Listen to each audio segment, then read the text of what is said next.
Hello friends. इस video में हम अर्थमेटिक मीन के क्वेश्चंस को डिस्कस करेंगे। मैं यहाँ डॉक्टर के एल गुप्ता की बुक से आपको क्वेश्चंस कराऊंगी क्योंकि ये जो बुक है ये काफ़ी अच्छी बुक है। इसमें क्वेश्चंस भी काफ़ी अच्छे हैं और सारे टाइप के क्वेश्चंस इस बुक में मिलेंगे। मैं आपको एक बार बुक को दिखा देती हूँ। देखिए, मैं आपको इस बुक से पढ़ाऊंगी। ये डॉक्टर के एल गुप्ता की बुक है। फ्रेंड्स, अगर आप इस बुक के क्वेश्चंस कर लेते हो तो आपके लिए ये क्वेश्चंस काफ़ी यूज़फुल रहेंगे। मैं आपको इसी बुक के क्वेश्चंस कराऊंगी। चलिए हम अपने पहले क्वेश्चंस को डिस्कस करते हैं। मैंने क्वेश्चन अपनी नोटबुक में भी उतार लिया है ताकि आपको कोई डिफ़िकल्टी नहीं हो, मैं आपको ईज़िली आपको समझा पाऊँ। चलिए हम पहले क्वेश्चन की बात करते हैं। The measurements of the diameter in millimetres of a cylinder recorded by a scientist were as follows. Find the arithmetic mean of the measurements. हमें अर्थमेटिक मीन फाइंड करना है इस मेजरमेंट का। ये क्या दे रखी है? ये हमें एक्स दे रखी है। अब मैंने आपको इससे पहले वाली वीडियो में बताया था कि जहाँ सिर्फ एक्स दे रखी हों तो वो कौन सी सीरीज़ होती है? वो होती है इंडिविजुअल सीरीज़। इंडिविजुअल सीरीज़ वो होती है जिसमें हमें सिर्फ एक्स दे रखा हो। तो यहाँ हमें सिर्फ एक्स दे रखा है, ये हमारी इंडिविजुअल सीरीज़ है। चलिए हम क्वेश्चन करते हैं, फिर अप्लाई करेंगे इंडिविजुअल सीरीज़ में अर्थमेटिक मीन का फॉर्मूला। आप जब भी अपना आंसर स्टार्ट करें इन योर एग्ज़ाम तो हमेशा आपको कैलकुलेशन, जो भी आप कैलकुलेट कर रहे हो उसका नेम लिखना होना चाहिए। जैसे कि हम यहाँ अर्थमेटिक मीन को कैलकुलेट कर रहे हैं तो मैंने यहाँ लिखा है कैलकुलेशन ऑफ अर्थमेटिक मीन। जो भी आप कैलकुलेट करोगे, अगर आप मोड कैलकुलेट करोगे तो आपको लिखना है कि कैलकुलेशन ऑफ मोड। सो हम यहाँ अर्थमेटिक मीन को फाइंड कर रहे हैं तो हमने लिखा है कैलकुलेशन ऑफ अर्थमेटिक मीन। यहाँ मैंने एक्स की वैल्यू उतार ली है, आपको ऐसे ही उतारनी है इन योर एग्ज़ाम। अब हमें इन जो ये हमारी एक्स की वैल्यू हैं इनका टोटल करना है। देखिए, वैसे तो बीकॉम क्लास में आपको कैलकुलेटर अलाउ रहता है, लेकिन फिर भी आप अपने टीचर से कंफर्म कर लीजिए कि कैलकुलेटर मिलेगा या नहीं। क्योंकि जो ये सम होते हैं फिर आगे आपकी और भी कैलकुलेशन टफ होती जाएगी तो कैलकुलेटर की हेल्प से आप इजीली कर पाते हैं। चलिए अब हम इस एक्स को ऐड करते हैं। 38.8 plus 40.9 plus 39.7 plus 39.2 plus 40.6 plus 39.8 plus 39.2 plus 40.3 plus 39.5 plus 40.2। तो अब हमारा टोटल आया है समीशन एक्स, हमारा आया है 398.2। मैंने आपको इससे पहली वाली वीडियो में आपको फॉर्मूला लिखवाया था। तो हमारा फॉर्मूला होता है अर्थमेटिक मीन का।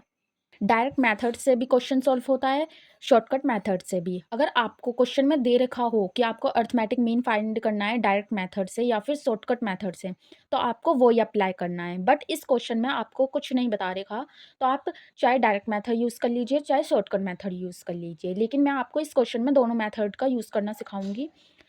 देखिए, हमारा फॉर्मूला होता है अर्थमेटिक मीन का समीशन एक्स अपॉन एन। तो हमने समीशन एक्स निकाल लिया है 398.2। अब हमें चाहिए हमारा एन। एन क्या होता है? ये एक्स कितने हैं? 1 2 3 4 5 6 7 8 9 10। हमारे ये एक्स 10 हैं तो हमारा एन हुआ 10। देखिए, मैंने यहाँ लिख दिया है हमारा समीशन एक्स हुआ है 398.2 और हमारा एन आया है 10। एन कैसा आया? इन सबको हमने काउंट करा है, ये 10 है। एक्स हमारे 10 हैं तो एन हमारा हो गया 10। अब हम अपने फॉर्मूले में इनकी वैल्यू पुट कर देंगे। हमने वैल्यू को पुट कर दिया है। हमारा अर्थमेटिक मीन आया है 39.82। 39.82 हमारा अर्थमेटिक मीन आया है। ये हमने डायरेक्ट मेथड से निकाला है। चलो अब हम शॉर्टकट मेथड से निकालते हैं। शॉर्टकट मेथड का फॉर्मूला लिखते हैं। देखिए, ये हमारे शॉर्टकट मेथड का फॉर्मूला है। देखिए, हमारे फॉर्मूले में क्या क्या है? A plus summation D X upon N. देखिए, हमारे पास एन तो है 10, पर हमें ए भी चाहिए और सिग्मा डी एक्स भी चाहिए। तो पहले हम डी एक्स निकालते हैं। डी एक्स आपका फाइंड कैसे होता है? हमारा डी एक्स निकलता है एक्स माइनस ए।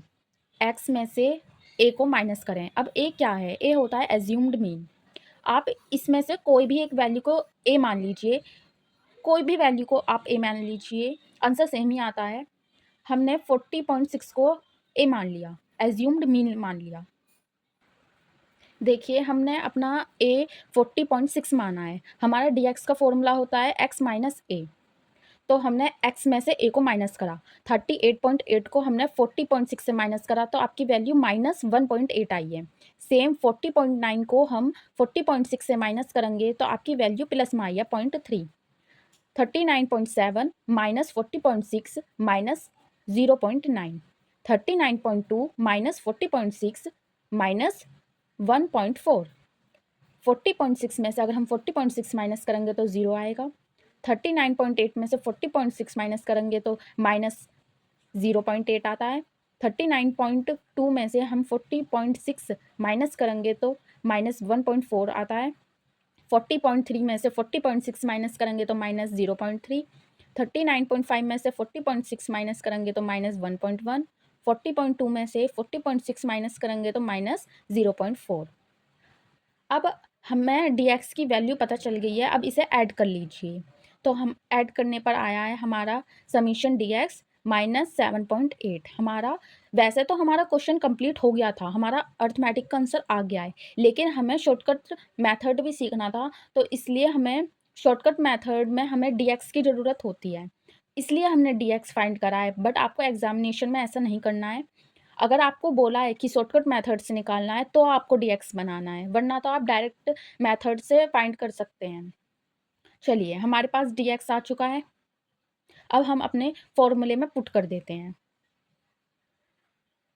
देखिए हमने फॉर्मूले में वैल्यू पुट कर दिया है। ए हमने क्या माना था 40.6, तो 40.6 हमने ए की जगह रख दिया, प्लस सिग्मा dx है हमारा -7.8, प्लस हमारे फॉर्मूले में था, फिर लिखना है हमें -7.8। मैंने देखा है कि बच्चे क्या करते हैं, डायरेक्ट माइनस लिख देते हैं, नहीं, हमें जो फॉर्मूले में दे रखा है हमें पहले वो पुट करना है, फिर -7.8 लिखना है, डिवाइड बाय n हमारा कितना है 10।